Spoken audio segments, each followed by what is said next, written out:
Qida Təhlükəsizliyi Agentliyinin təqdim etdiyi eskiz layihələr əsasında bir sıra heyvan bazarlarında yenidən qurma, abadlıq və texniki uyğunlaşdırma prosesləri intensiv şəkildə davam etdirilir. Aparılan monitorinqlər göstərir ki, ölkə üzrə 14 heyvan bazarında yenidən qurma prosesinin icrası davam edir.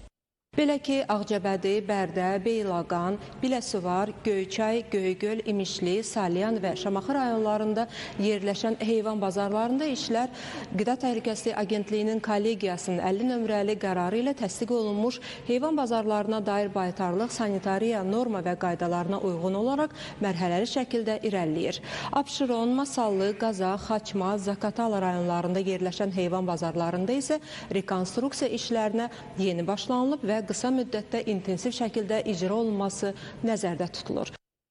Bazarlarda dezbaryerlərin quraşdırılması, ərazinin hasarlanması, heyvanlara baxış platformalarının tikilməsi, çardaqların və satış pavilyonlarının qurulması, asfaltlanma və betonlama işlərinin görülməsi təmin olunub.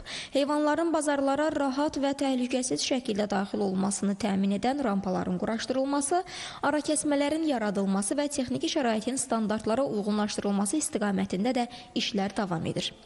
Təəssüflər olsun ki, bəzi heyvan bazarlarında hələ də təmir və rekonstruksiya işləri aparılmır. Bildiririk ki, tələblərə əməl etməyən heyvan bazarlarının fəaliyyəti mümkün olmayacaq.